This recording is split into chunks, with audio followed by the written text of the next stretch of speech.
विश्वविद्यालय इलाहाबाद। जय तुम्हारी विश्वविद्यालय इलाहाबाद। ज्ञान उद्गम ज्ञान संगम ज्ञान के इतिहास। ज्ञान उद्गम ज्ञान संगम ज्ञान के इतिहास।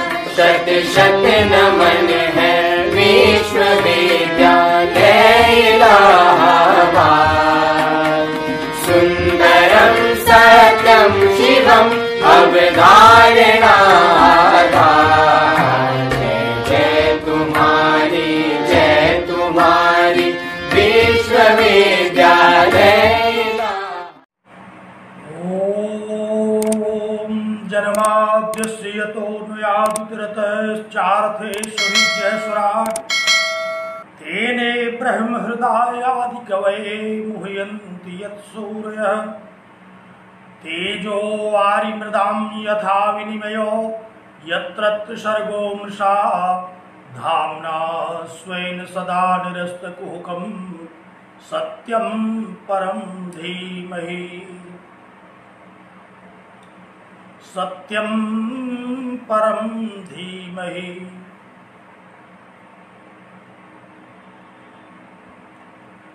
अपनी ज्ञान परंपरा के द्वारा अखिल विश्व को दे दीप्यमान करने वाले इलाहाबाद विश्वविद्यालय प्रयागराज के संस्कृत विभागीय परास्नातक उत्तरार्ध के प्रिय छात्रों छात्राओं पूरा छात्रों और वेदांतानुरागी सज्जनों,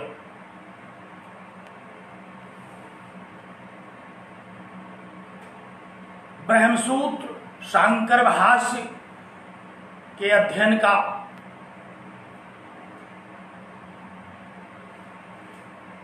यह क्रम,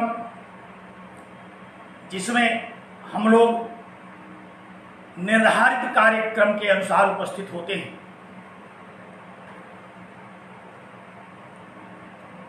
इस महनीय शास्त्र के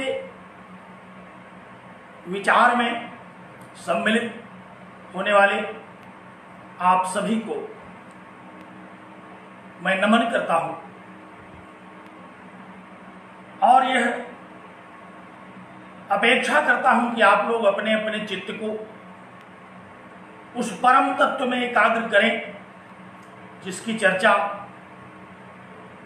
वेदांत के माध्यम से हम लोग ब्रह्मसूत्र और श्रीमदादि जगत गुरु शंकराचार्य कृत उनके प्रसन्न गंभीर भाष्य शारीरिक भाष्य के आधार पर करते हैं।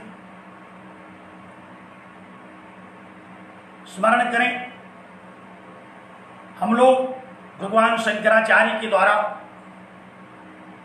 अद्वैत की प्रतिष्ठा में अखिल भारतवर्ष में विचरण करके किए गए शास्त्रार्थों और सनातन धर्म के विरुद्ध उठने वाले विचारों तथा कर्मकांड बौद्ध इत्यादि दर्शनों के आचार्यों के साथ भगवान शंकराचार्य ने शास्त्रार्थ करके अपने वेदांत वेद्य अद्वैत वेदांत को प्रतिष्ठित किया, जिस पर हम लोग निरंतर चर्चा कर रहे हैं।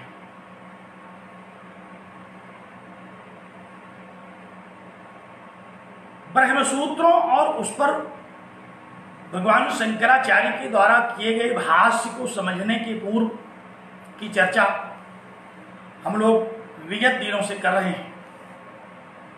आप जानते हैं कि यह एक बड़ा ही प्रौढ़ शास्त्र है। अचानक आरंभ कर देने से हृदयंगम करने में अनेक प्रकार की आशंकाएं, बाधाएं उपस्थित होती हैं। इसलिए जैसे एक कृषक बीज बोने के पहले खेत की कई बार जुताई इत्यादि करके बीज बोने लायक बनाता है, उसी तरह से अद्वैत वेदांत के विषय में विविध प्रकार की भूमिका संबंधी चर्चाओं को करके मैं आप लोगों का ध्यान, आप लोगों की अभिरुचि इस अद्वैत शास्त्र की ओर आपको स्मरण होगा। भगवान शंकराचार्य ने अद्वैत की प्रतिष्ठा और कर्मकांड का निराकरण किस प्रकार से किया। अद्वैत की प्रतिष्ठा को समझने के लिए हमें संपूर्ण वैदिक वाङ्मय पर ध्यान देना पड़ेगा और संपूर्ण वैदिक वाङ्मय को यदि विषय वस्तु की दृष्टि से विचार करें तो मुख्य रूप से इसमें 3 विषयों की चर्चा देखने को मिलती है। वैसे तो बहुत सारी चर्चाएं हैं, लेकिन मुख्य रूप से भगवान व्यास के द्वारा जिसको विभक्त करके उपदिष्ट किया गया, 3 रूपों में हम लोग उसको देखते हैं। वेद को कर्मकांड, उपासना कांड और ज्ञान कांड, इन 3 रूपों में विभक्त हुआ हम लोग देखते हैं। ध्यान से सुनिए, आवश्यकता अनुसार अपनी लेखनी का प्रयोग भी कीजिए। मैंने बताया कि अखिल वैदिक वाङ्मय में मुख्य रूप से 3 विषयों की चर्चा की गई। कर्मकांड की, जिसमें विविध प्रकार के यज्ञों आदि की चर्चा आई। प्रमुख रूप से संहिता और ब्राह्मण ग्रंथों में इसकी चर्चा की गई। दूसरा उपासना, जिसकी चर्चा प्रमुखता से आरण्यक ग्रंथों में की गई। और तीसरा ज्ञान कांड, जिसकी व्यापक चर्चा उपनिषदों में की गई। तो 3 विभागों में विभक्त करके हम लोग इसका अध्ययन करते हैं सुविधा की दृष्टि से। कर्मकांड, उपासना कांड और ज्ञान कांड। ज्ञान कांड का वर्णन करने वाले ये हमारे सभी उपनिषद हैं, जिन्हें वेद का मस्तक कहा जाता है। भगवान शंकराचार्य भी जब अद्वैत की प्रतिष्ठा कर रहे थे शास्त्रार्थ के आरंभ में, तो वहां मैंने इस विषय पर आप लोगों का ध्यान आकृष्ट किया था कि ये सारे उपनिषद ये वेद के मस्तक हैं। श्रुति सिर कहा जाता है इन्हें। ऋग्वेद की मूर्धा के रूप में, यजुर्वेद के उत्तमांग के रूप में, सामवेद के सिर के रूप में और अथर्ववेद के मस्तक के रूप में इन सभी उपनिषदों को कहा जाता है। और इन्हें नियम पूर्वक, श्रद्धा पूर्वक अध्ययन करने वाला ही ज्ञानी होता है। श्रद्धावान लभते ज्ञानम तत्पर संयतेन्द्रिय। भगवान श्री कृष्ण ने भगवद गीता में कहा कि श्रद्धा से इन शास्त्रों का अध्ययन करने वाले ही ज्ञानी होते हैं, और इन शास्त्रों का अध्ययन न करने वाले अज्ञानी होते हैं। ध्यान दीजिए, ज्ञानी और अज्ञानी। अज्ञान किसे कहते हैं? वेदांत सार में आपने इसका अध्ययन कर लिया है। अज्ञानम तो सदभ्याम निर्वचनीय, जहां अज्ञान माने ज्ञान का विरोधी, ज्ञान का विरुद्ध प्रतिपादन करने वाला, यही अज्ञान है। एक बात ध्यान देने की है, यहां अज्ञान का तात्पर्य यह नहीं कि उसको कुछ आता जाता नहीं है, वो बुद्धिमान नहीं है। अज्ञानी भी बड़े बड़े बुद्धिमान होते हैं, वो अपनी बुद्धिमत्ता के कारण इस अज्ञान में पड़े हैं। कठोपनिषद की वह स्तुति आपको याद होगी, अविद्यायामंतरे वर्तमानः स्वयं धीराः पंडितम मन्यमानाः दंद्रम्यमाणाः पर्यन्ति मूढ़ाः अंधे नैव नीयमाना यथान्धा। जैसे अंधे के द्वारा मार्ग दिखाए जाने वाला अंधा विविध प्रकार की पीड़ाओं को सहता है, उसी तरह से इन शास्त्रों को, इन उपनिषदों को, इस वेदांत को श्रद्धापूर्वक अध्ययन न करने वाले, इनको न समझ पाने वाले, ये इस त्रिविध दुख की चोट से सदैव आहत होते रहते हैं। त्रिविध दुख क्या है? सांख्य की चर्चा के समय मैंने बड़े विस्तार से आप लोगों के सामने रखा था। दैहिक, दैविक और भौतिक। ये दैहिक, दैविक और भौतिक, ये तीन प्रकार के दुख हैं जिनसे मनुष्य सदैव पीड़ित होता रहता है। और इस दुख से बचने के लिए इन उपनिषदों में वर्णित ज्ञान का बहुत ही उपयोग कहा गया। तो दंद्रम्यमाणाः परिणति मूढ़ाः, सुख की खोज में दंद्रम्यमाण, सुख की खोज में इधर उधर दौड़ने वाले मूढ़ाः, मूढ़ संसार में उसी प्रकार से दौड़ते हैं और उसी प्रकार से विविध प्रकार की पीड़ाओं को सहन करते हैं। जैसे अंधा स्वयं चोट खाते हुए दूसरे अंधे को मार्ग बताता है, तो वो भी चोट खाता रहता है। तो इसीलिए कहा गया कि यह वेदांत वाङ्मय, यह उपनिषद वाङ्मय न पढ़ने वाले ही अज्ञानी होते हैं। हम लोग दर्शन के छात्र हैं, वेदांत के छात्र हैं। कोई अन्य व्यक्ति यदि इस बात को सुने तो निश्चित ही वह कहेगा कि ये सब अपनी प्रशंसा कर रहे हैं, हमको अज्ञानी बता रहे हैं। लेकिन यह हमारा अपना पक्ष नहीं है, बल्कि यह शास्त्रों का कथन है कि इस शास्त्र को पढ़े बिना, वेदांत का अध्ययन किए बिना, वेदांत वेद उस परम तत्व को समझे बिना इस संसार का रहस्य समझना ही कठिन है। और चाहे कितना भी बड़ा बुद्धिमान हो, कितना भी बड़ा विद्वान हो, अगर वह ज्ञानी नहीं है तो इस त्रिविध दुख से बचने का कोई दूसरा मार्ग नहीं है। नान्यः पन्थः विद्यते अयनाय, श्रुतियों में कहा गया कि इस ज्ञान के अलावा कोई दूसरा मार्ग नहीं है जिससे हम त्रिविध दुखों से बच सकें। तो इसी शास्त्र को एक क्रमबद्ध रूप में व्यवस्था देते हुए भगवान सूत्रकार ने इस वेदांत सूत्र की रचना की। आपको स्मरण होगा, मैंने कहा था कि इसमें कुल 4 अध्याय और एक अध्याय में 4 पाद तथा कुल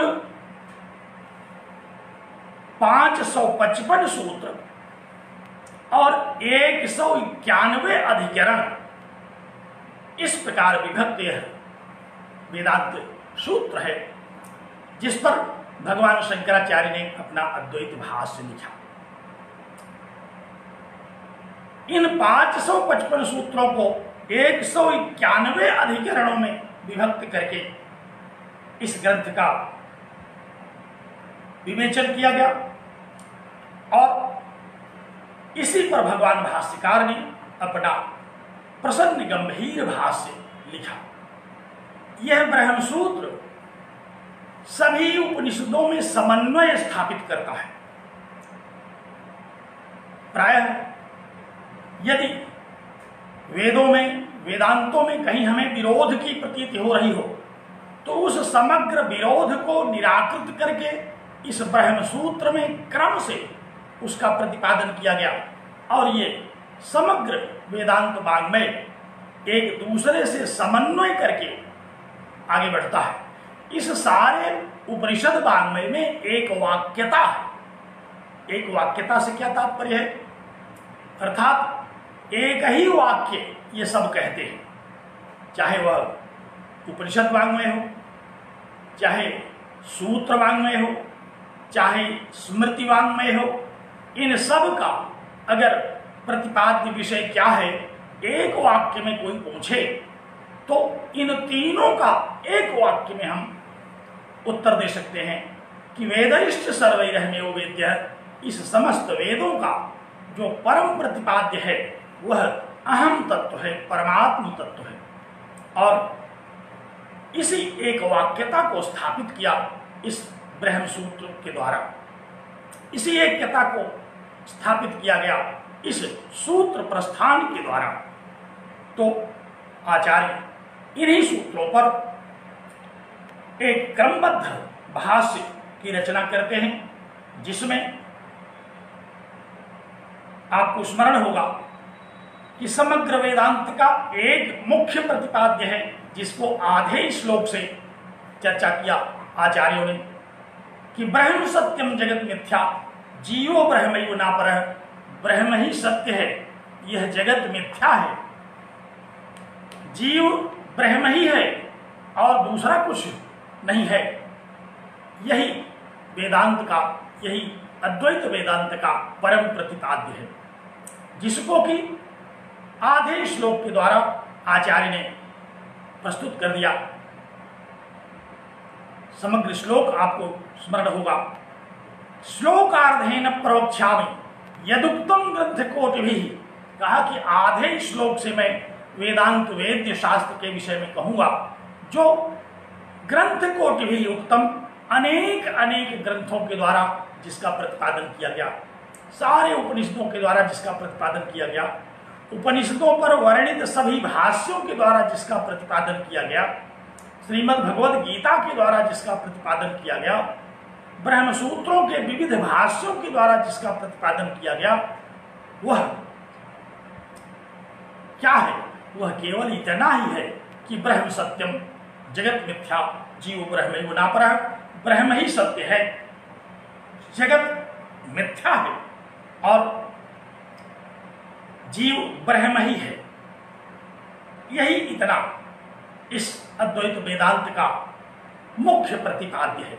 इसी को प्रतिपादित करने के लिए सारे उपनिषद, सारा सूत्र वाङ्मय, सारा स्मृति वाङ्मय और इस पर वर्णित जितनी भी टीकाएं, व्याख्याएं, स्वतंत्र ग्रंथ, स्तोत्र ग्रंथ रचे गए, वे सब इतना ही प्रतिपादित करने के लिए रचे गए, इतना ही समझाने के लिए कहे गए। तो वेदांत का आचार्य कहता है कि यदुक्तम ग्रंथ कोटि भी, जो अनेक कोटि ग्रंथों के द्वारा जिस विषय को प्रतिपादित किया गया, वह मैं आधे श्लोक से बताना चाहता हूं। आधे ही श्लोक से मैं उसका प्रतिपादन सुनिश्चित कर देना चाहता हूं।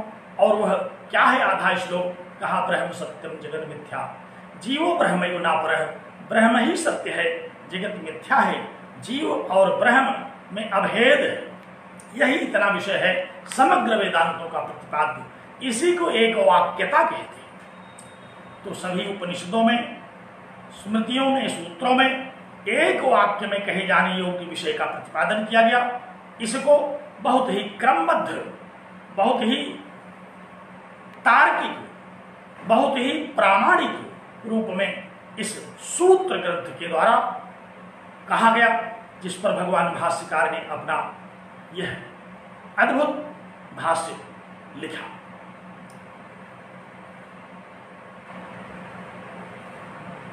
ध्यान दीजिए, ये ऐसा महनीय ग्रंथ है कि इस पर अनेक भाष्यों की रचना की गई। सर्वप्रथम तो भगवान भाष्यकार श्रीमदादि जगत गुरु शंकराचार्य ने इस पर भाष्य लिखा। आपको स्मरण होगा षोडशे कृतवान भाष्यम, 16 वर्ष की अवस्था में उन्होंने इन ग्रंथों पर भाष्य लिख डाला और फिर विचरण करके इन भाष्यों में प्रतिपादित जो उनका अद्वैत वेदांत है, जो अद्वैतवाद है, उसकी रचना की, उसकी स्थापना की। जो भाष्य में कहा इन्होंने, उस भाष्य में कहे गए विषय वस्तु का इन्होंने स्थापन भी किया पूरे देश में और मानव मात्र में। उस विषय को समझाने के लिए जगह जगह इन्होंने जो आयोजन किया, उसका मुख्य उद्देश्य ही यही था कि अद्वैत वेदांत की कैसे प्रतिष्ठा हो, ब्रह्म सत्यम जगत मिथ्या जीवो ब्रह्मैव नापरः, इस शास्त्र की कैसे प्रतिष्ठा हो, कैसे लोग इसको समझें और इस महनीय ज्ञान को प्राप्त करके, इस महनीय विद्या को प्राप्त करके कैसे उनको त्रिविध दुखों से मुक्ति मिले। इसीलिए भगवान शंकराचार्य ने 16 वर्ष तक विचरण किया। तो यह विद्या है, ब्रह्म विद्या है। और विद्या किसे कहते हैं, हम लोगों ने पढ़ा है, सा विद्या या विमुक्त है। विद्या वह है जो हमको मुक्ति प्रदान करे, जो अज्ञान से मुक्ति प्रदान करे, जो त्रिविध दुखों से मुक्ति प्रदान करे, जो व्यक्ति को उस परम तत्व सच्चिदानंद स्वरूप परमानंद परमात्मा का बोध करा दे, वही वेदांत है।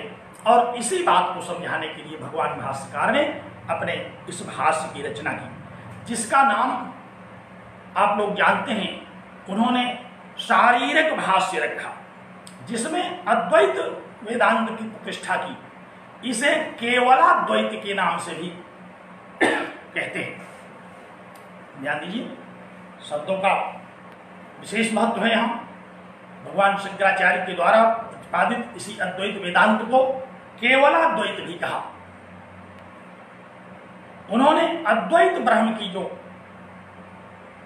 चर्चा की, अद्वैत ब्रह्म की जो स्थापना की, उसी को केवलाद्वैत के रूप में भी कहते हैं। और ये इतना महनीय ग्रंथ है कि इस पर अनेक भाष्यकारों ने अपने अपने अनुसार विविध मतवादों की स्थापना की।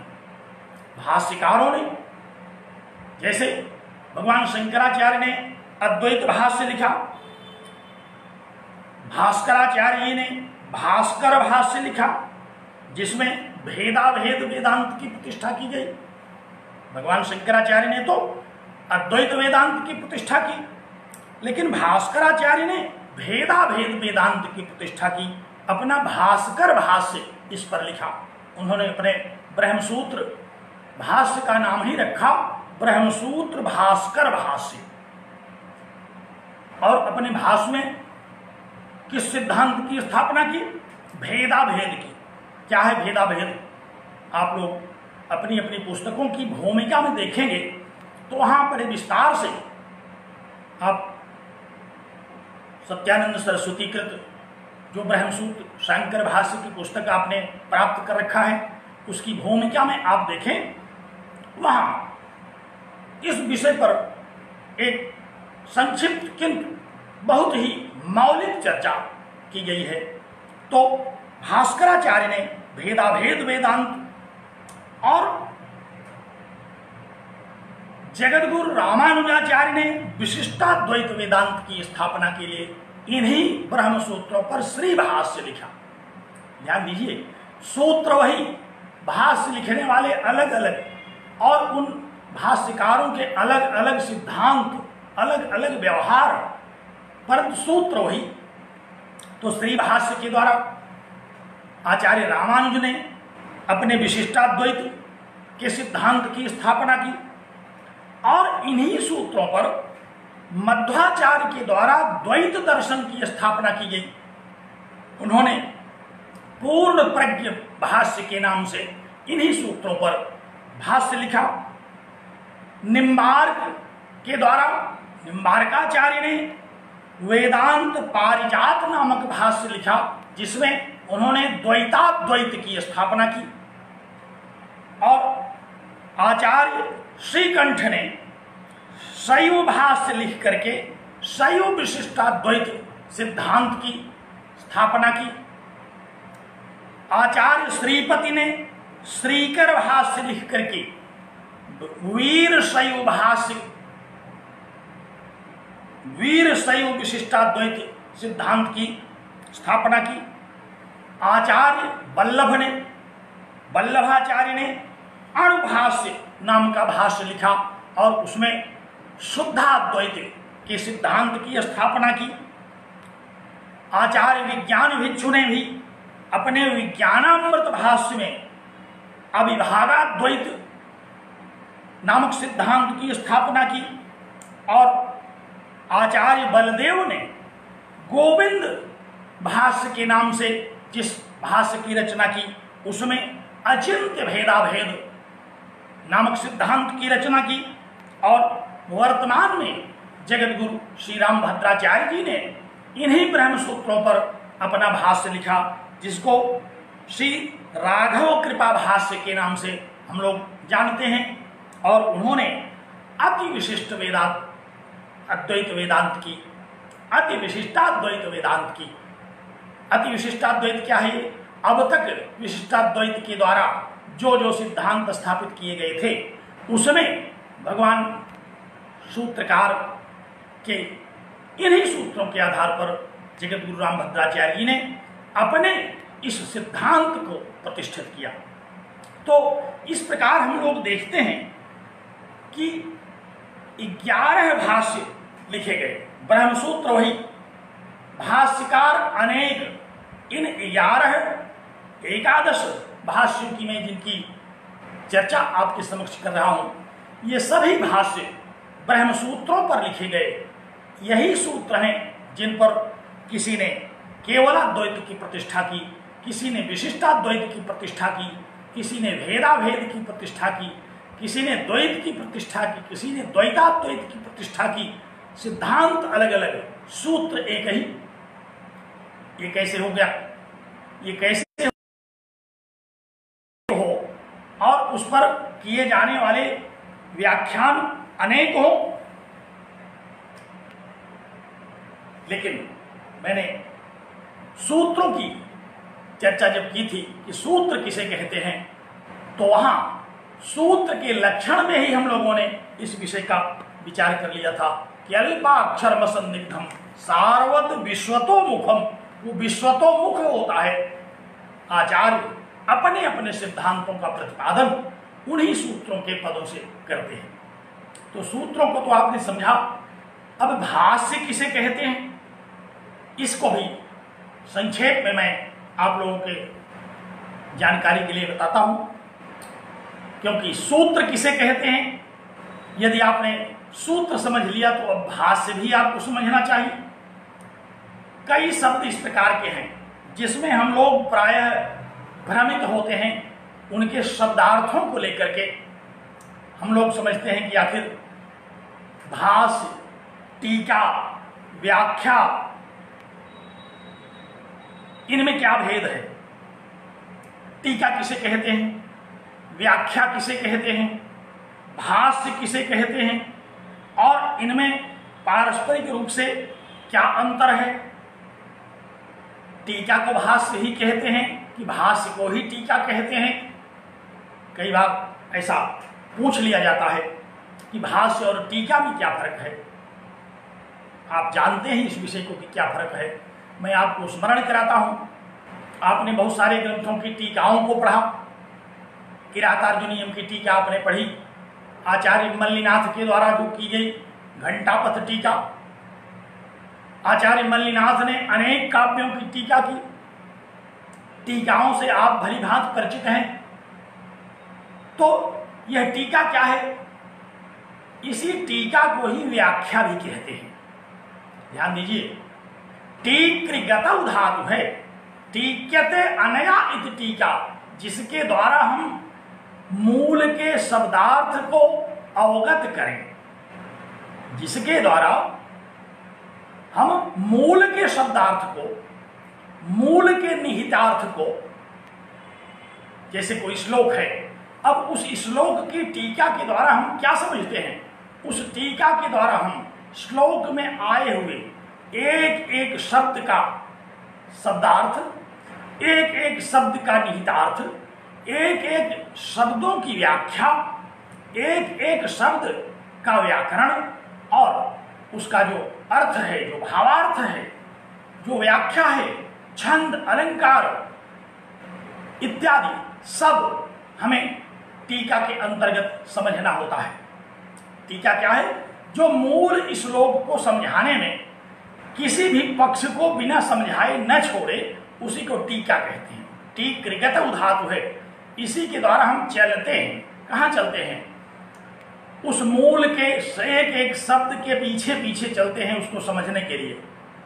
कोई श्लोक जब हम पढ़ते हैं तो सर्वप्रथम हम लोग उसका अन्वय करते हैं और उस अन्वय के अनुसार एक एक शब्द की क्या उसका शब्दार्थ है, क्या उसका तात्पर्य है, किस प्रसंग में वह वहां वर्णित है, उस एक एक शब्द को जान करके हम पूरे श्लोक को जान जाते हैं। क्योंकि वाक्यार्थ के बोध में शब्दार्थ बोध बिना हुए वाक्यार्थ बोध संभव नहीं है।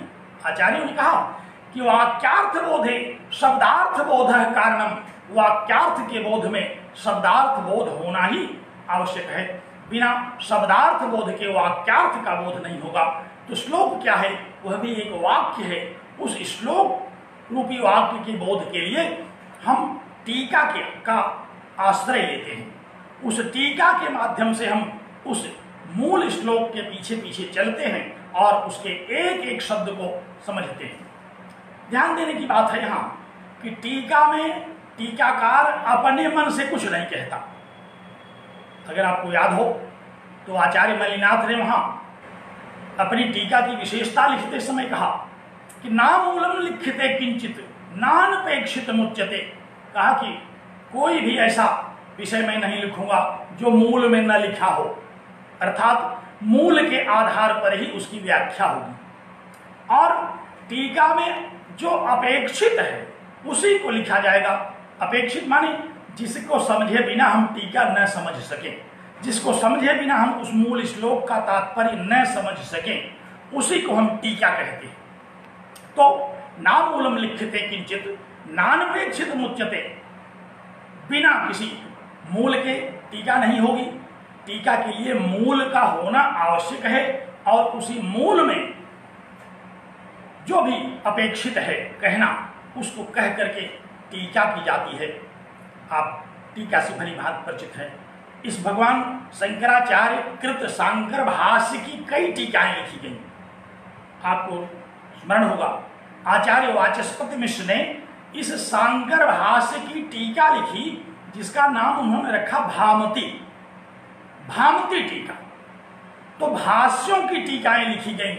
अब इसी से आप टीका और भाष्य के स्वरूप का अंतर समझ सकते हैं कि टीका भाष्यों की भी टीका लिखी जाती है, भाष्यों की भी टीकाएं लिखी गई। तो मैं बता रहा था आपको कि टीका किसे कहते हैं। टीका ही व्याख्या है। मूल को समझाने के लिए जो जो कहा जाना आवश्यक है,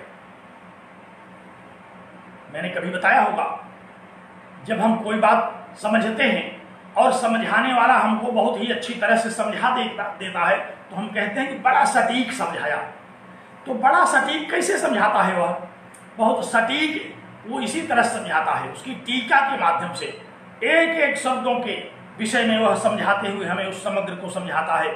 यही तो सटीक समझाना है कि कुछ बचने न पावे। एक एक शब्द का तात्पर्य, एक शब्द का व्याकरण, उस समग्र श्लोक में जितने भी साहित्य शास्त्र के विषय हैं उन सब का विवरण रख दिया जाए। उसी को कहते हैं टीका, उसी को कहते हैं व्याख्या। देखिए, टीका भावार्थ नहीं है, टीका शब्दार्थ नहीं है, टीका तो टीका है, इसीलिए उसको व्याख्या कहा।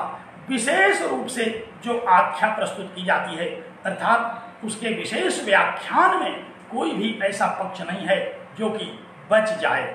इसीलिए टीकाएं बड़ी व्यापक रूप से लिखी गई। टीकाकारों का बड़ा महत्व है। टीकाकारों की महिमा मूल महाकवियों से जरा भी कम नहीं होती, क्योंकि यदि टीकाकार न होते तो हम उस विषय को न समझ पाते। मैंने बताया था कि टीका गुरु राम गुरु, टीका गुरुओं का भी गुरु है, अर्थात हम लोगों को जिन उस टीका को जरूर पढ़ा होगा तभी तो उन्होंने भी समझा, हम लोग भी उसी को समझते हैं। आपको भी मैं उस टीका की ओर प्रेरित कर रहा हूँ, आप भी परवर्ती अपने छात्रों को टीका पढ़ने के लिए प्रेरित करेंगे। इसीलिए टीका गुरु नाम गुरु, टीका गुरुओं का भी गुरु है। तो विषय से हम लोग जरूर हट गए हैं थोड़ा सा, लेकिन टीका किसे कहते हैं, व्याख्या किसे कहते हैं, अनुवाद किसे कहते हैं, एक एक शब्द का रूपांतर करना, अनुवदति इति अनुवादः, एक एक शब्द का दोबारा शब्द कह देना, ये तो अनुवाद है। और एक एक शब्द की विस्तृत व्याख्या, विस्तृत टीका, यह टीका है। और अति संक्षेप में उसके तात्पर्य को कह देना, यह भावार्थ है। तो ये सब शब्द मिलते जुलते हैं, हम लोग इनका प्राय परिचय प्राप्त कर चुके हैं। इसी तरह से और भी कुछ शब्द हैं, जैसे विश्लेषण, हम लोग कहीं पढ़ते हैं कि इसका विश्लेषण कीजिए। अब विश्लेषण में क्या करते हैं, विश्लेषण में उसके सभी पक्षों का अलग अलग निरूपण कर देते हैं, कुछ छोड़ते नहीं। उसके पक्ष में, उसके विपक्ष में जो जो बातें होती हैं, हम सब का विश्लेषण करते हैं। एक सिद्धांत के अलग अलग पक्षों का प्रस्तुतिकरण करना विश्लेषण है। संश्लेषण, संश्लेषण क्या है, अनेक सिद्धांतों को एक में मिला करके प्रस्तुत कर देना, यह संश्लेषण है। श्लेष करना, संश्लिष्ट करना, तो ये शब्द बड़े ही हैं तो हम लोगों से सुपरिचित, लेकिन प्रायः इनके तात्पर्य में हमें भ्रम हो जाया करता है। तो भाष्य और टीका ये दो अलग अलग शब्द हैं, ये दो अलग अलग विषय हैं। टीकाकार मूल से जरा भी नहीं हट सकता, मूल को ही, चाहे सूत्र की टीका कर रहा हो, सूत्र की वृत्ति कर रहा हो, आप लोग देखते हैं इन्हीं को वृत्तिकार भी कहते हैं। सूत्रों की वृत्ति करने वाले, श्लोकों की टीका करने वाले, गद्य काव्यों की टीका करने वाले, तो टीका सूत्रों की भी की जा सकती है, श्लोकों की भी की जा सकती है।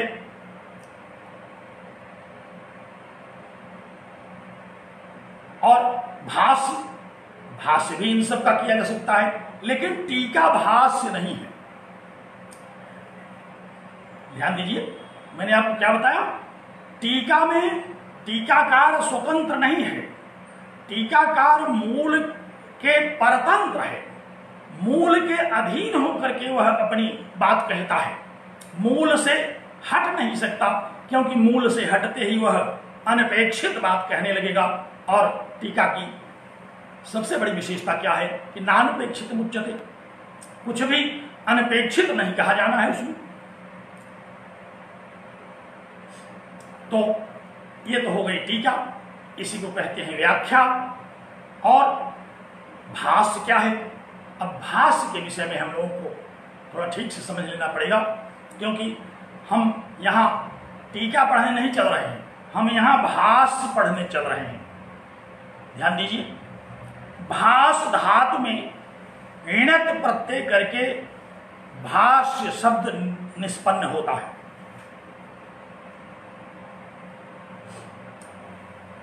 बात समझ में आई, भाष्य धातु से ऋणत प्रत्यय करके कृत्यलिटो बहुलम से भाष्यते अनया, जिसके द्वारा हम भाष्य प्रस्तुत करें, जिसके द्वारा अपने विचार को प्रस्तुत करें। भाष्य में भाष्यकार अपने विचार को प्रस्तुत करता है। भाष्य के लक्षण के रूप में आचार्यों ने कहा, एक श्लोक देखिए, सूत्रार्थो वर्णते यत्र पदैः सूत्रानुसारिभिः स्वपदानि च वर्ण्यन्ते भाष्यम भाष्यविदो विदुः। भाष्यविद लोग भाष्य के विषय में क्या कहते हैं, कहते हैं कि सूत्रार्थो वर्ण्यते येन, जिसके द्वारा सूत्र के अर्थ का वर्णन किया जाए। भाष्य के द्वारा सूत्र के अर्थों का वर्णन किया जाता है। भाष्य का पहला काम क्या है? भाष्य का प्रथम कर्तव्य है सूत्रार्थ बताना। सूत्रार्थ बिना बताए भाष्य आगे नहीं चल सकता।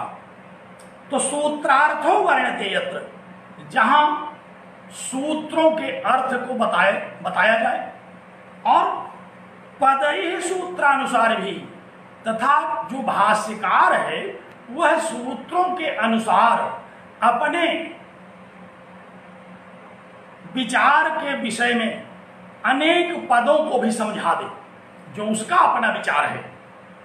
स्वपदांच वर्णित, अपने पदों का भी वर्णन किया जाए, अर्थात भाष्यकार का अपना जो मंतव्य है उस अपने मंतव्य को वर्णित करने के लिए भी वह जिन जिन पदों को कहना चाहता है उस पद का भी वह वर्णन करेगा। तो भाष्यकार क्या करेगा? भाष्यकार सबसे पहले सूत्रों के पदों की बात बताएगा, सूत्रों में आए हुए पदों का अर्थ बताएगा और अपना जो उसका निजी विचार है, जो उस सूत्र के विषय में वह सोचता है, जो उस सूत्र के विषय में उसका अपना सिद्धांत है, उसको समझाने के लिए भी उसके अपने जो पद हैं, अपने जो वाक्य हैं, उनको भी जो वर्णन करे। तो इसमें दो तीन बातें समझने लायक आ गई। एक तो सूत्रों के अर्थों को पहले समझाया जाए, फिर अपने विचार को अपने स्वतंत्र पदों के द्वारा उन्हीं सूत्रों के अनुसार, सूत्र में जो विभक्ति है, सूत्र में जो व्याकरण है, उस व्याकरण के अनुसार, उस कारक के अनुसार, उस नियम के अनुसार अपने पदों को भी उस पर रख देना। देखिए, दूसरे शब्दों में समझिए कि भाष्यकार के विचार अपने होते हैं और अपने विचारों को प्रकट करने के बाद वह कहता है कि देखिए मेरे ही विचार को इस सूत्र ने भी कहा। भगवान शंकराचार्य अद्वैत की प्रतिष्ठा करने लगे और कहा कि इसी अद्वैत की प्रतिष्ठा इन सूत्रों के द्वारा भी की गई। तो भाष्यकार का अभिप्राय क्या होता है कि कहता तो वह अपना अभिमत है, अपने अभिमत को वर्णन का परम अभीष्ट होता है, लेकिन उसी सूत्र पर आधारित हो जाता है वह। जैसे भगवद गीता का श्लोक है, अब भाष्यकार ने अपने विचार को प्रकट किया, लेकिन उस अपने विचार को आश्रित कर दिया भगवद गीता के श्लोकों पर। उन्होंने कहा कि मैं जो अद्वैत वेदांत कह रहा हूं वही ये भगवद गीता के श्लोक भी कह रहे हैं। टीकाकार क्या कहता? टीकाकार वह कहता कि ये श्लोक जो कह रहा है उसको मैं कह रहा हूं, लेकिन भाष्यकार क्या कहता है? भाष्यकार कहता है कि मैं जो कह रहा हूं उसको ये श्लोक कह रहा है, मैं जो कह रहा हूं उसको ये सूत्र कह रहा है, मैं जो कह रहा हूं उसी को उपनिषदों का ये मंत्र कह रहा है। तो भाष्यकार प्रमुख होता है, भाष्यकार मुख्य होता है, भाष्यकार के अपने विचार प्रमुख हैं और उन्हीं विचारों के प्रमाण स्वरूप, उन्हीं विचारों को आधार स्वरूप प्रस्तुत करने के लिए इन सूत्रों को, इन श्लोकों को, उपनिषदों की इन श्रुतियों को भाष्यकार उपस्थित करता है। ब्रह्म सत्यम जगत मिथ्या जीवो ब्रह्मैव नापरः, ये भगवान भाष्यकार का अपना मत है और अब इस अपने मत को प्रतिष्ठित करने के लिए उन्होंने अनेक स्तुति वाक्यों को उद्धृत किया। सदैव सोम इदम अग्रमासीत् एकमेवाद्वितीयम्। अब उन्होंने अपने अद्वैत को प्रतिष्ठित करने के लिए इस श्रुति को उद्धृत कर दिया। कहा कि देखो, मैं जिस अद्वैतवाद की चर्चा कर रहा हूं, मैं जिस अद्वैत वेदांत की प्रतिष्ठा कर रहा हूं, मैं जिस अद्वैत ब्रह्म को सत्य बता रहा हूं, उसी अद्वैत ब्रह्म को यह श्रुति वाक्य कह रहा है कि सदैव सौम्य इदम अग्र आसीत्, हे सौम्य, यह परमात्मा ही सर्वप्रथम था और किस रूप में था? कहा एकमेवाद्वितीय, यह एक अद्वैत सत्ता के रूप में था। तो भाष्यकार कहता तो अपनी बात है, लेकिन प्रमाण के रूप में वह उद्धृत करता है सूत्रों को, प्रमाण के रूप में उद्धृत करता है वह श्रुतियों को, प्रमाण के रूप में उद्धृत करता है वह स्मृतियों को। तो टीका और भाष्य में यह एक बड़ा मौलिक अंतर है कि टीकाकार मूल के पीछे पीछे चलता है, वह मूल का अनुयायी होता है। भाष्यकार अपनी बात को पहले प्रतिष्ठित करता है और उसके पक्ष में श्रुतियों को, स्मृतियों को, सूत्रों को, सूत्रों में आए हुए व्याकरण को, अनेक उदाहरणों को उद्धृत करके वह अपनी बात को प्रस्तुत करता है, अपनी बात को स्थापित करता है। तो दोनों में अंतर है। टीकाकार कहता है कि जो मूल कह रहा है वही मैं कह रहा हूं, भाष्यकार कहता है कि जो मैं कह रहा हूं वही ये सब मूल कह रहे हैं। दोनों में ये बड़ा मौलिक अंतर है। तो भगवान भाष्यकार ने अपने इस अद्वैत भाष्य में क्या प्रतिपादित किया?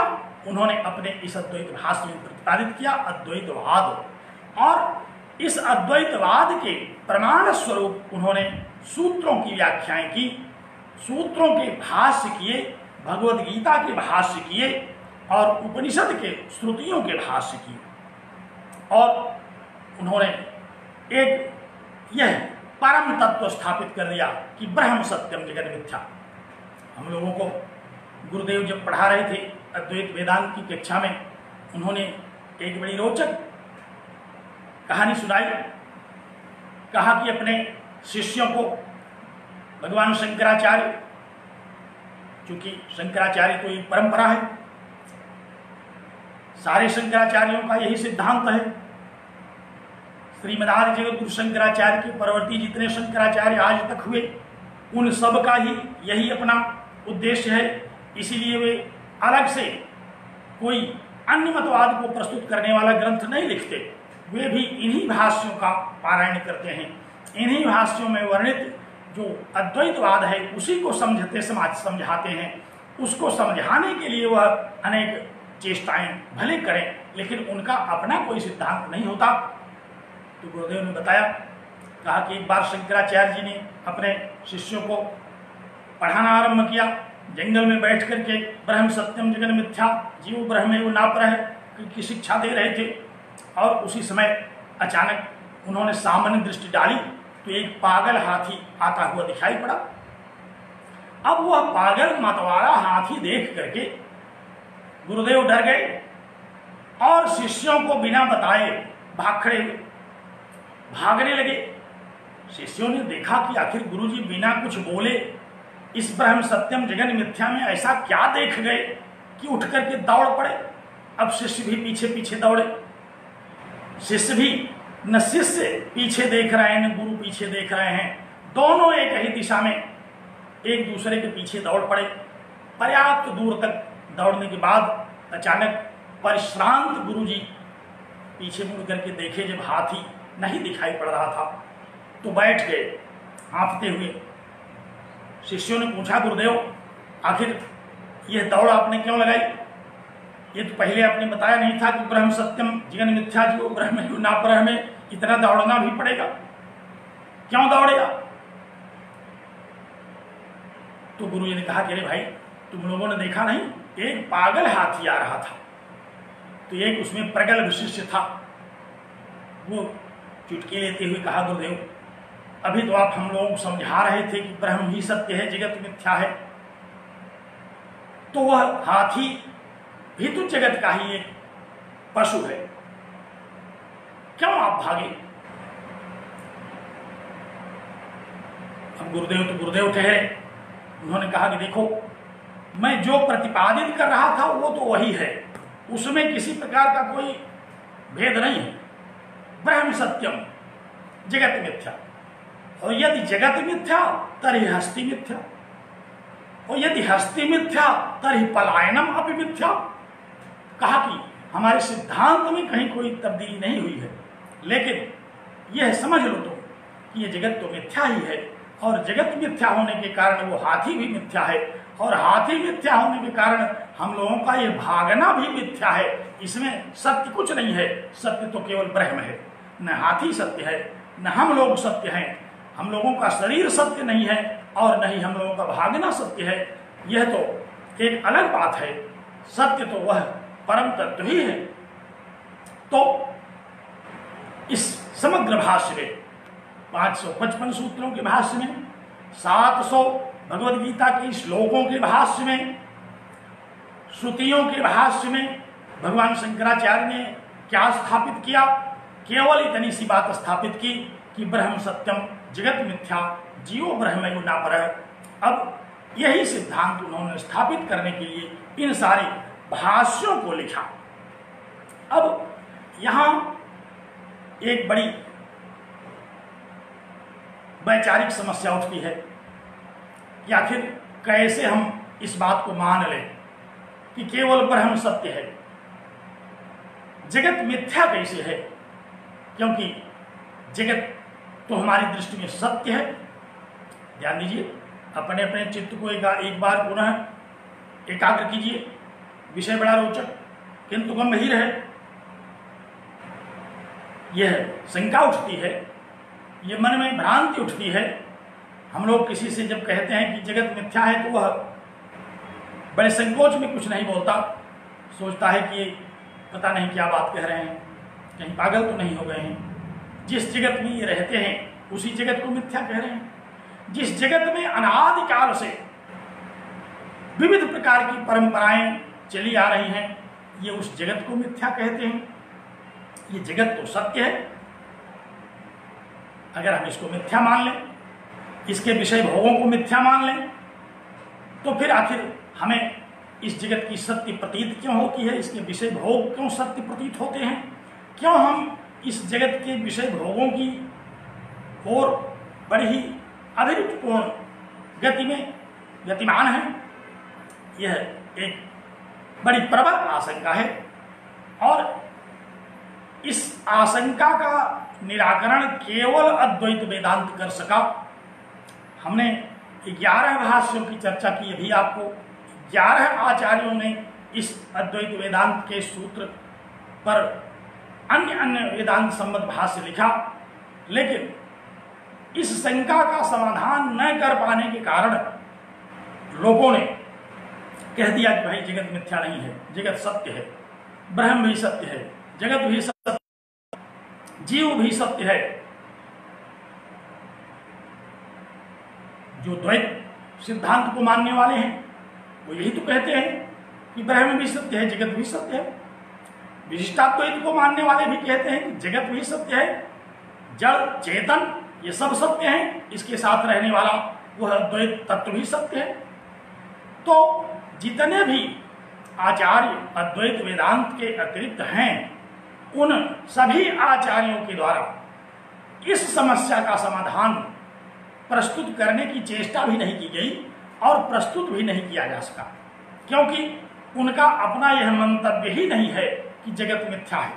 और हम लोग भी सामान्य बुद्धि से जब इस पर विचार करते हैं तो हमें जगत कभी मिथ्या नहीं लगता, हमें जगत के सत्य की अनुभूति होती है। तो फिर यह विषय जो भगवान शंकराचार्य ने आधे श्लोक के द्वारा स्थापित किया, जो समग्र कोटि कोटि वेदांत ग्रंथों का सर्वमान्य सिद्धांत है, उसका निराकरण कैसे किया जाए, कैसे इस जगत के मिथ्यात्व को समझा जाए और कैसे परम तत्व के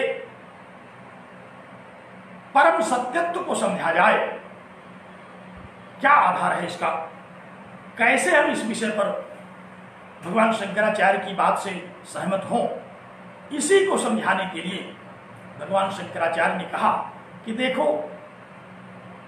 सामान्य रूप से पहले हमारे विचार को समझो। उन्होंने कहा कि सत्य को समझने के लिए कुछ और बातें समझनी चाहिए।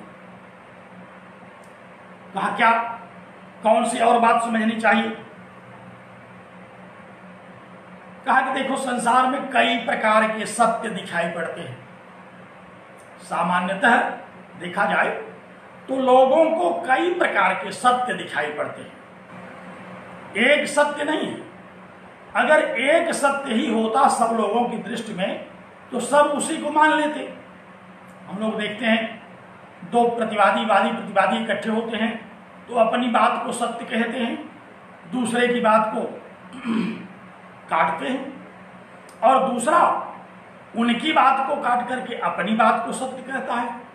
माननीय न्यायालयों में हम लोग देखते हैं उभय पक्ष के अधिवक्ताओं के द्वारा उभय पक्ष के तर्कों को गलत काटने के लिए विविध प्रकार के प्रमाण, विविध प्रकार के शास्त्र उद्धृत किए जाते हैं। तो भगवान भाष्यकार ने कहा कि देखो, सत्य, परम सत्य को समझने के लिए कुछ और भी सत्य के रूप में प्रसिद्ध सत्यों को समझना पड़ेगा। कौन कौन और सत्य प्रसिद्ध हैं इस संसार में जिसमें हम धोखा खा जाते हैं। सामान्य सत्य में और परम सत्य में हमें भ्रम हो जाता है। तो सत्य कई प्रकार के हैं, सत्ताएं कई प्रकार की हैं, और ब्रह्म सत्यम, ब्रह्म की सत्यता को समझने के लिए, जगत के मिथ्यात्व को समझने के लिए, जीव ब्रह्म ही है, ब्रह्म के अतिरिक्त और कुछ नहीं है, इस विषय को समझने के लिए हमें कम से कम 3 प्रकार की सत्ताओं का ज्ञान करना पड़ेगा।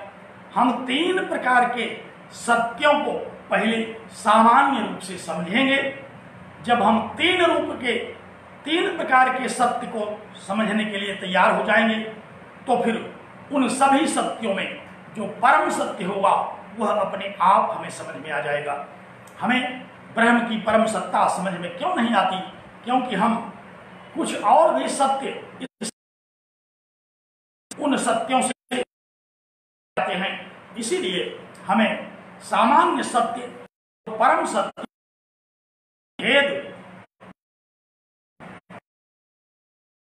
भेद को स्थापित करने के लिए भगवान शंकराचार्य ने जैसे हंस के विवेक को प्रस्तुत करता है, उसी तरह से भगवान शंकराचार्य ने इस सत्य के विविध रूपों को निरूपित किया कि पहले आप सत्य के विविध रूपों को ठीक से सुनिए। आप जानते हैं हंस की प्रसिद्धि क्यों? नीर और क्षीर का विवेक कर देता है। विवेक माने अलग अलग ज्ञान, विचिर पृथक भावी धातु से घाई प्रत्यय करके विवेक शब्द बनता है, और इसका तात्पर्य है अलग अलग ज्ञान। तो हंस क्या करता है? हंस नीर और क्षीर को अलग अलग कर देता है।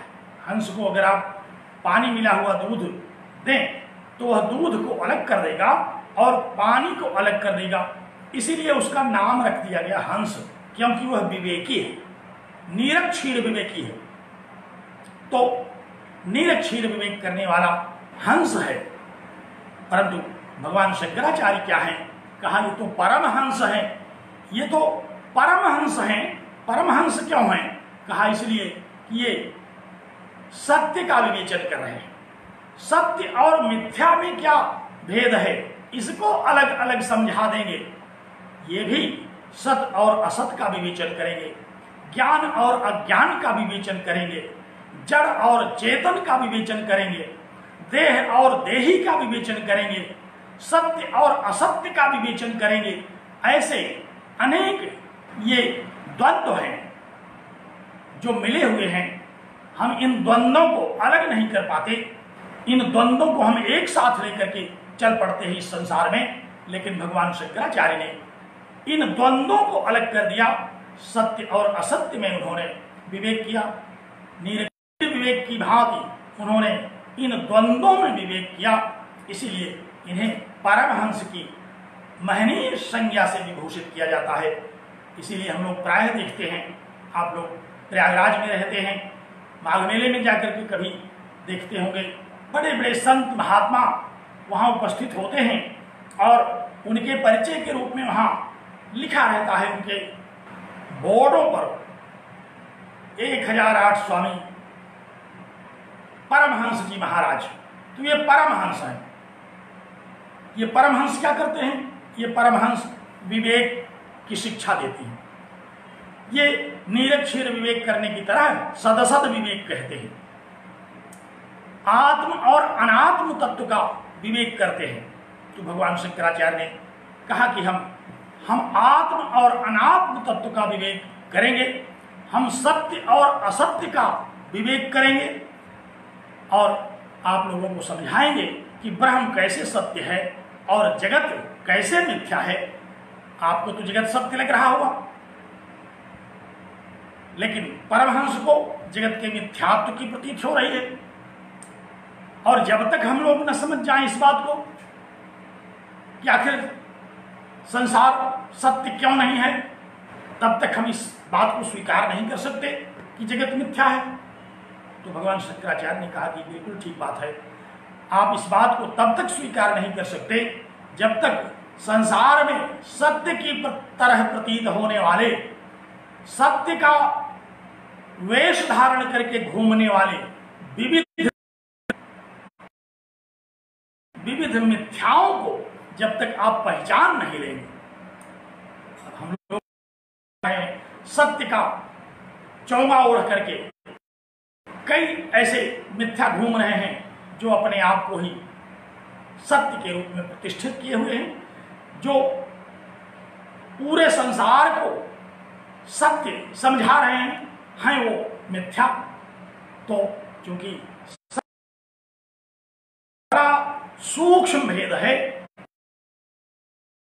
के लिए भगवान शंकराचार्य ने कहा कि आपको मैं पहले संसार में प्रचलित 3 प्रकार के सत्यों को, 3 प्रकार की सत्ताओं को मैं समझाना चाहता हूं। और जब आप इन तीनों को समझ लेंगे तो आपको लगेगा कि अरे ये तो 3 तरह के सत्य दिखाई पड़ रहे हैं, आखिर इसमें सब सत्य कैसे हो सकते हैं? सत्य तो कोई एक होगा। और तब आपको परम सत्य का ज्ञान होगा। जब तक सत्य के रूप में घूमने वाले मिथ्या का पर्दाफाश नहीं हो जाएगा, जब तक उनके रहस्य का भेद नहीं पता चल जाएगा, तब तक तो हमें मिथ्या ही परम सत्य की तरह प्रतीत हो रहा है। प्राय हम लोग कहते हैं जब कि संसार मिथ्या है, तो संसार को सत्य मानने वाले उतनी ही प्रबल शब्दावली में कहते हैं कि संसार सत्य है। तो आखिर हम कैसे उनको समझा सकते हैं? उनकी भी बात सत्य है, हमारी भी बात सत्य है।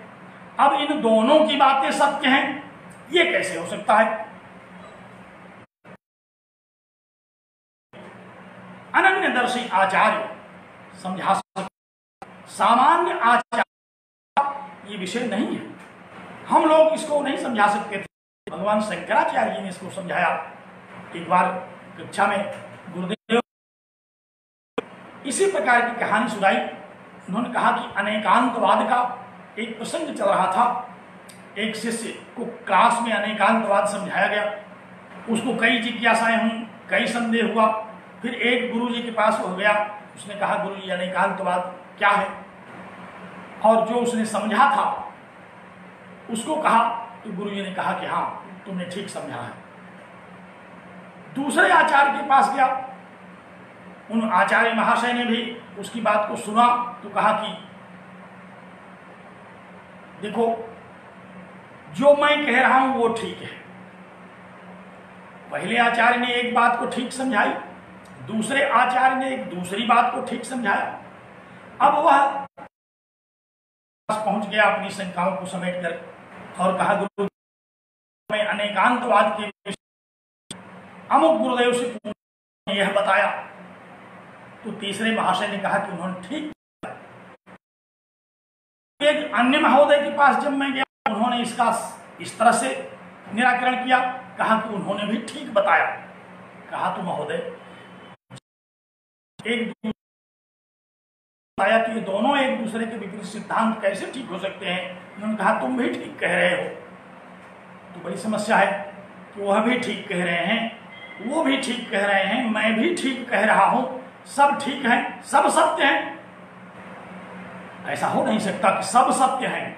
सत्य तो कोई एक होगा जो परम सत्य होगा। भगवान शंकराचार्य ने इस परम सत्य को समझाने के लिए कुछ सत्य वेशधारी मिथ्या को लेकर के प्रस्तुत हुए। उन्होंने कहा कि मैं आपको 3 प्रकार के सत्यों को समझाना चाहता हूं, और उन्होंने कहा कि देखो, एक सत्य तो ऐसा है जिसको हम कहते हैं कि प्रातिभाषिक सत्य। ध्यान से सुनिए, हम लोग 1.5-2 घंटे के लिए बैठते हैं, यह तो आपको पता ही है।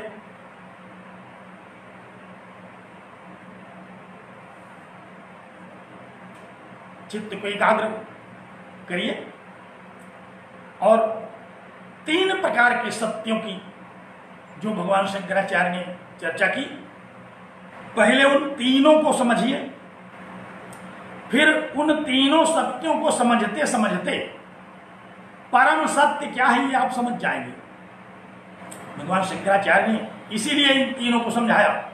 कहा कि अब मैं चाहे जितना कहता रहूं कि ब्रह्म सत्यम, आप नहीं मानेंगे, आप कहेंगे कि नहीं नहीं जगत भी सत्य है। तो अब आप कौन कितना सत्य है इस पर ध्यान एकाग्र करिए, और फिर अद्वैत वेदांत की प्रतिष्ठा पर आप निश्चितार्थ रूप से पहुंचेंगे। निश्चित रूप से अद्वैत वेदांत का क्या निहितार्थ है, तभी हम लोग इस बात को समझ पाएंगे। उन्होंने कहा कि देखो, एक सत्य तो ऐसा है जिसको प्रातिभाषिक सत्य कहते हैं। प्रातिभाषिक सत्ता, प्रातिभाषिक सत्य माने प्रातिभाषिक सत्ता। ये प्रातिभाषिक सत्ता क्या है, इसको समझने के लिए पहले हमें शब्दार्थ जानना पड़ेगा। ये प्रतिभास क्या है? प्रतिभास सुनने से लग रहा है इसमें 2 शब्द हैं, एक प्रति और दूसरा भास। प्रति माने विरोधी, विपरीत, उल्टा। प्रति शब्द का क्या शब्दार्थ है? निरुक्त में हम लोगों ने इस पर चर्चा किया था। एक बार पुनः मैं आपको समझाने की चेष्टा करता हूं। प्रति माने विपरीत, विरोधी, उल्टा जिसको कहते हैं। प्रतिरोध करना किस बात का? कहा भास माने बोध, भास माने जानकारी, उल्टी जानकारी को प्रतिभास कहते हैं। विपरीत ज्ञान को प्रतिभास कहते हैं। विपरीत भान को प्रतिभास कहते हैं। विपरीत अवगति को प्रतिभास कहते हैं। दूसरे शब्दों में कहें तो जो वस्तु जैसी नहीं है उस वस्तु को उस रूप में समझना ही प्रतिभास है। हम लोग संसार में देखते हैं, रज्जु को अंधेरे में सर्प समझ जाते हैं। रज्जु है वह, लेकिन हम उसको सर्प के रूप में समझने लगते हैं। तो रज्जु का विपरीत ज्ञान हुआ हमें। जो वस्तु जैसी थी वो वस्तु उस रूप में, उसी रूप में है, लेकिन हमको वह विपरीत रूप में अवगत हो रही है। यह जो विपरीत अवगति है, यह जो विपरीत ज्ञान है, यह जो विपरीत बोध है, जो विपरीत भास है, इसी को प्रतिभास कहते हैं। ध्यान दीजिए, रज्जु में सर्प की सत्ता का जब हमें ज्ञान होता है तो ये कैसा ज्ञान हुआ? विपरीत ज्ञान हुआ। लेकिन ये तब तक सत्य हमें प्रतीत होता है जब तक हमें प्रकाश के द्वारा उस रज्जु का यथार्थ बोध नहीं हो जाता, तब तक हम उस रज्जु को सर्प समझते हैं। तब तक रज्जु का जो स्वरूप है उसको न समझ करके हम उसे ही सर्प के रूप में समझने लगते हैं, और सर्प का जो भी प्रभाव पड़ना चाहिए, सर्प से हम डरने लगते हैं, सर्प से हम भयभीत उठते हैं, सर्प से हम भागने लगते हैं। यह सारी दुर्दशा हमें उसी रस्सी से हो रही है जो वस्तुतः बदली नहीं, लेकिन हमें अपने गलत ज्ञान के कारण, अपने विपरीत बोध के कारण उस रस्सी में सर्प की प्रतीति होने लगी। और वह प्रतीति तब तक चलेगी जब तक कोई आकर के बत्ती न जला दे, जब तक कोई आकर के हमारे उस प्रातिभासिक अज्ञान को दूर न कर दे, तब तक के लिए यह हमारा ज्ञान सत्य है। ध्यान दीजिए, एक सत्य तो संसार में इसी तरह का चल रहा है। कैसा सत्य है? कहा एक प्रातिभासिक सत्य है। ये वस्तुतः उस वस्तु में कोई भेद नहीं आता। जिस वस्तु को हम दूसरे रूप में देख रहे हैं उस वस्तु में कोई अंतर नहीं पड़ा, उस वस्तु में कोई रूपांतर नहीं हुआ, उस वस्तु में कोई परिवर्तन नहीं हुआ, लेकिन हमको वह बदली हुई वस्तु के रूप में दिखाई पड़ रही है। इसी को कहते हैं प्रतिभास, इसी को कहते हैं कि उल्टी जानकारी, इसी को कहते हैं कि गलत जानकारी, विपरीत ज्ञान। आप स्मरण करें, वेदांत सार में अज्ञान शब्द का क्या तात्पर्य था? विपरीत ज्ञान को ही अज्ञान कहा गया था। ज्ञान विरोधी, जिसको ज्ञान के विरुद्ध, जो यथार्थ बोध है उसके विरुद्ध जब हम समझ जाते हैं तो उसी को हम अज्ञान कहते हैं। तो कहा कि एक सत्य तो संसार में इसी तरह का प्रचलित हो गया है, जिसको हम अपनी बुद्धि की कमजोरी के कारण जानते हैं। उस रस्सी में हमको सर्प क्यों दिखाई पड़ा? क्योंकि हमारी दृष्टि ठीक नहीं है, हमको प्रकाशित कम होता है, चश्मा हमारा खराब हो गया है, हमारी बुद्धि स्थिर नहीं है, ये बुद्धि की कमी है। तो बुद्धि की कमजोरी के कारण, बुद्धि की नादानी के कारण, बुद्धि के दुर्बलता के कारण हमें ढेर सारी वस्तुएं ऐसी दिखाई पड़ती हैं जो जैसे नहीं हैं, हम उनको उसी रूप में सत्य मान करके चल पड़ते हैं। ध्यान दीजिए, ये रज्जु में सर्प का ज्ञान होना ये रज्जु का दोष नहीं है, ये हमारी बुद्धि का दोष है, ये हमें प्रतिभास हो रहा है, ये हमारा विपरीत ज्ञान है, और इसमें उस रज्जु का कोई दोष नहीं है। गुरुजी बताते थे कि चाहे हजारों की तादाद में जंतु विज्ञानी एकत्र हो जाएं, वे रस्सी को सांप कभी नहीं बना सकते।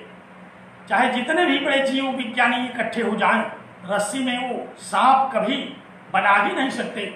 जैसे कोई बाजीगर उछल करके अपने कंधे पर नहीं चढ़ सकता, उसी तरह से कोई चाहे जितना भी बड़ा जीव विज्ञानी हो, जंतु शास्त्री हो, वह रस्सी को सांप नहीं बना सकता।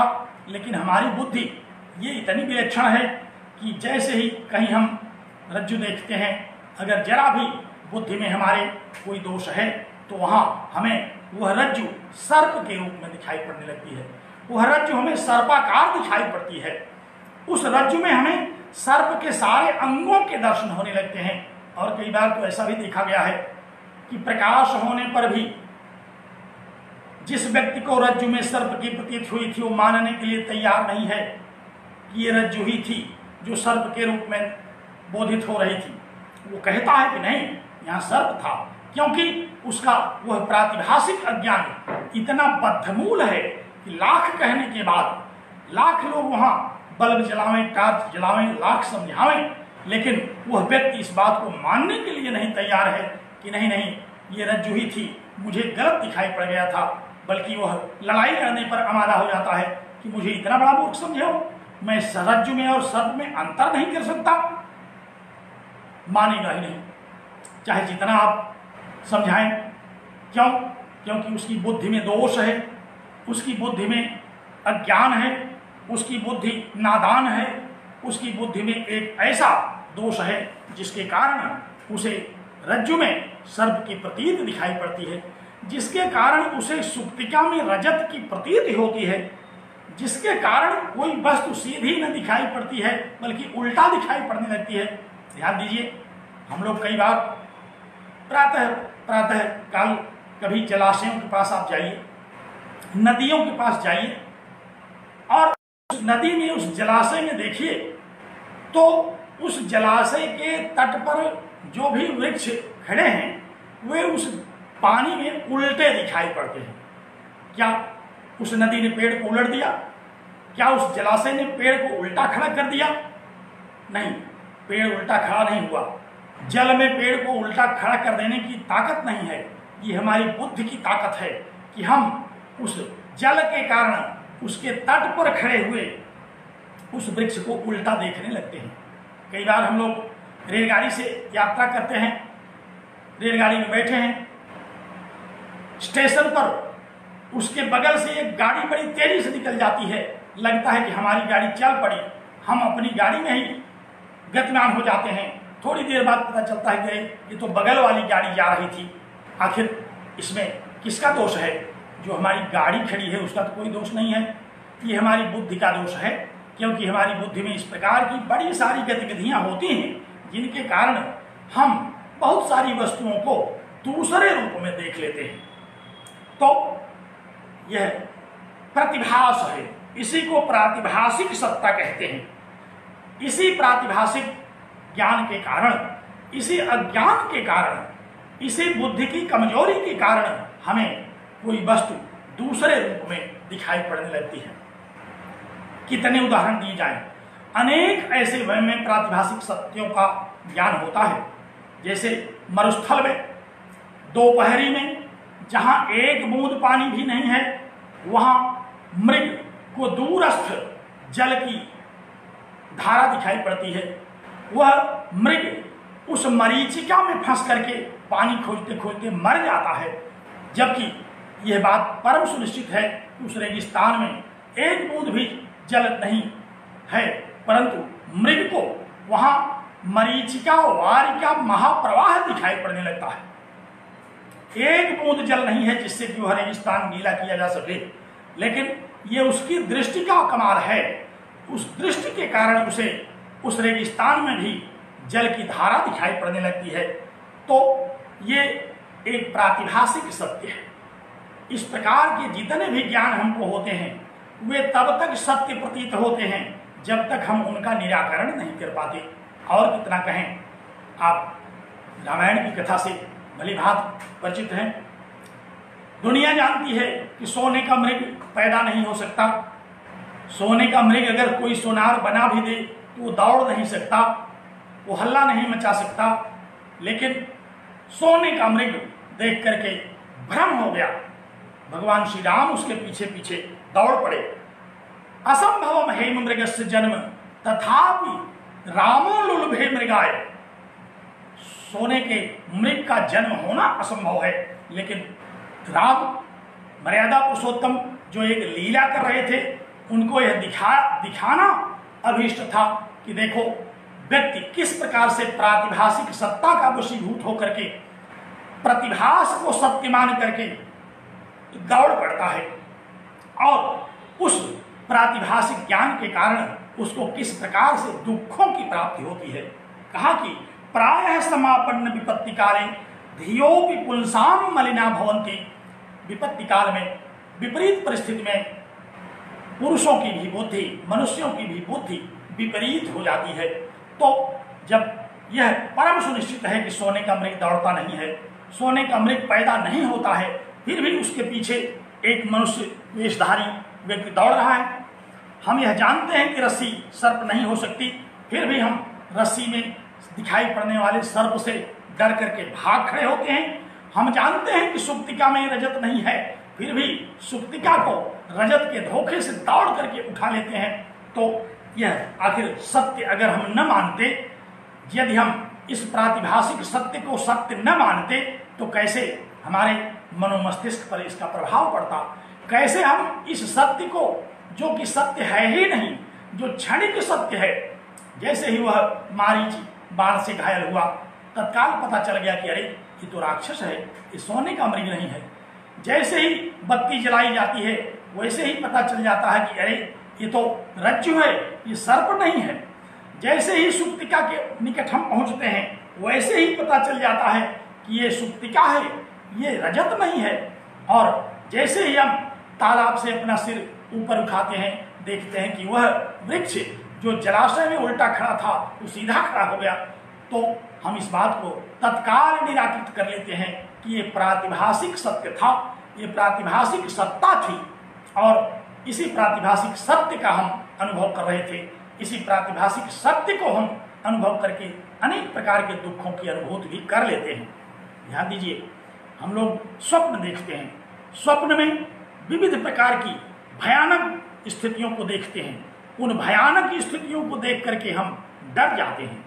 कई बार तो लोग बिस्तर से नीचे गिर पड़ते हैं, सारी दुर्दशा हो उठती है, और जैसे ही नींद टूटती है, जैसे ही कोई उनको नींद से जगाता है, वैसे ही उनको लगता है कि अरे ये तो स्वप्न था। यह स्वप्न क्या है? यही प्रातिभाषिक सत्य है। तो स्वप्न में भी हमें प्रातिभाषिक सत्य का बोध होता है।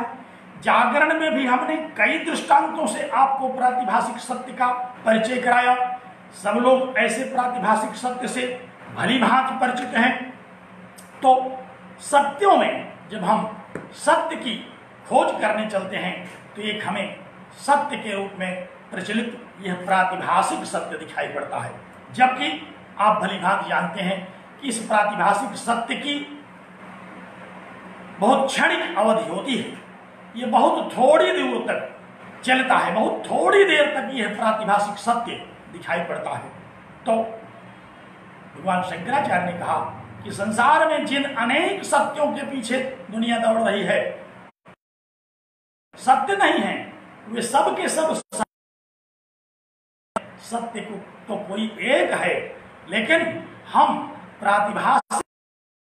प्रातिभाषिक बोध में, विपरीत ज्ञान में भी सत्य के दर्शन कर लेते हैं। ये भी एक प्रकार के सत्य हैं, सत्य क्यों न हो, और उस सत्य का तत्काल निराकरण हो जाता है। सर्प की भ्रांति जैसे ही दूर हुई, दोबारा आप सर्प की प्रतीत नहीं कर। और एक बात मैं ये भी यही समझाऊं कि जो आरोपित वस्तु है उसका प्रभाव भी अधिष्ठान पर नहीं पड़ता। जैसे रज्जु को मान लीजिए आपने 1 घंटे सांप के रूप में देखा, तो ऐसा नहीं कि उस 1 घंटे में सांप का कोई प्रभाव उस रज्जु पर पड़ जाएगा। थोड़ा जहर उसमें आ जाएगा, थोड़ा वह सांप की तरह फुफकार सकता है, ऐसा नहीं है। सुक्तिका को चाहे आप 10-5 दिन सुक्तिका के रजत के भ्रम में देखें, लेकिन वह सुक्तिका ही रहेगी, वह रजत कभी नहीं हो सकती। क्यों? क्योंकि वह रजत है ही नहीं। रजत की अनुभूति तो हमारी बुद्धि में हो रही है। हमारी बुद्धि का एक कमाल है, हमारी बुद्धि का एक खेल है, हमारी बुद्धि की ये विडंबना है। हमारी बुद्धि में इस प्रकार के दोष हैं जो कि हम एक वस्तु को दूसरे वस्तु के रूप में देख करके उसको सत्य मान लेते हैं। तो रेगिस्तान में उस मरीचिका वारिका महाप्रवाह चाहे मृग को दिखाई पड़े, लेकिन वह एक रेत को, बालू के एक कण को गीला नहीं कर सकता। आचार्य ने लिखा कि आरोपितम नाश्रय दूषकम भवेत कदापि मूढ़ै मति दोष दूषित। मूढ़ों के मत के दोष से दूषित यह जो प्रातिभाषिक सत्य है वह कदापि सत्य नहीं हो सकता। जैसे नारद्री करोत्युषर्भो विभागम मरीचिका वारि महाप्रवाह, जैसे मरीचिका वारि का महाप्रवाह उस बालू को गीला नहीं कर सकता। मरीचिका वारि का चाहे महाप्रवाह मृग को दिखाई पड़े, लेकिन वह मरीचिका वारि का महाप्रवाह बालू के एक कण को गीला नहीं कर सकता। उसी तरह से बुद्धि के दोष के दूषण से, बुद्धि में उपस्थित जो दूषण है उसके कारण जब कोई वस्तु हमें विपरीत रूप में सत्य प्रतीत होती है तो वह कदापि सत्य नहीं हो सकती। हाँ, जब तक हमें उसके प्रातिभाषिक सत्ता का ज्ञान नहीं हो जाता, जब तक हम उस प्रातिभाषिक सत्ता के यथार्थ स्वरूप को पहचान नहीं लेते, तब तक हमें वह सत्य दिखाई पड़ता है। और जैसे ही हम उस प्रातिभाषिक सत्ता को पहचान जाते हैं, जैसे ही हम उस प्रातिभाषिक सत्ता को समझ जाते हैं, जैसे ही हम अपनी बुद्धि की उस दुर्बलता से बाहर आ जाते हैं, जैसे ही हमें अपनी बुद्धि की दुर्बलता का ज्ञान हो जाता है, वैसे ही हमें उस प्रातिभाषिक सत्ता का क्षरण दिखाई पड़ने लगता है, वैसे ही वह प्रातिभाषिक सत्ता ही दिखाई पड़ती है, वह सत्य मिथ्या दिखाई पड़ने लगता है। तो सत्य के रूप में घूमने वाले अनेक सत्यों में से एक चर्चा भगवान शंकराचार्य ने प्रातिभाषिक सत्ता के रूप में की, जिसको मैंने बड़े संक्षेप में आपके सामने रखा। मुझे पूरा विश्वास है कि इस प्रातिभाषिक सत्ता को, इस प्रातिभाषिक सत्य को आप सत्य के रूप में जैसे लोग भ्रमित रहते हैं, उस प्रकार आपने इसको समझा होगा। तो ब्रह्म सत्यम जगन मिथ्या जीवो ब्रह्मयो नापरः, इस अद्वैत प्रतिष्ठा को करने के लिए भगवान शंकराचार्य तत्वों को समझा करके इस सिद्धांत का स्थापन किया। उसमें पहला सिद्धांत, उसमें पहली जानकारी तो व्यक्ति के बुद्धि का दोष है, जो कि किसी भी वस्तु में हमें विपरीत ज्ञान करा देती है, और जब तक वह विपरीत ज्ञान हमारा दूर नहीं होता तब तक हम उसको सत्य मानते हैं, और ऐसा सत्य प्रातिभाषिक सत्य कहा जाता है। ऐसा का ज्ञान प्रातिभाषिक सत्ता कही जाती है। तो आज का प्रकरण मैंने सोचा था कि और आगे चलेगा, लेकिन 1.5 घंटे हो गए और आप लोग धीरे धीरे इस प्रातिभाषिक सत्य में ही उलझ गए। अब हम इसके आगे की चर्चा कल पुनः 3 बजे करेंगे, और ब्रह्म सत्यम जगन मिथ्या जीव ब्रह्मयो नापरः की प्रतिष्ठा भगवान शंकराचार्य ने कैसे इस भाष्य के द्वारा किया, इन सूत्रों के द्वारा कैसे उन्होंने क्रमबद्ध रूप से ब्रह्म सत्यम की प्रतिष्ठा की, कैसे प्रातिभाषिक सत्य और व्यावहारिक सत्य का निराकरण किया, इस चर्चा कल करेंगे। इन्हीं शब्दों के साथ मैं आप लोगों को बहुत बहुत साधुवाद देता हूँ, धन्यवाद देता हूँ कि आप लोगों ने बहुत ही हिम्मत से इस विषय को सुना। इसमें जो भी जिज्ञासा हो आप हमें फोन पर, ऑनलाइन, व्हाट्सएप के माध्यम से भेजें।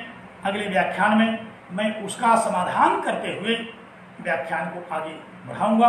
इन्हीं शब्दों के साथ अब मैं अपनी वाणी को विराम देता हूँ। बहुत बहुत धन्यवाद।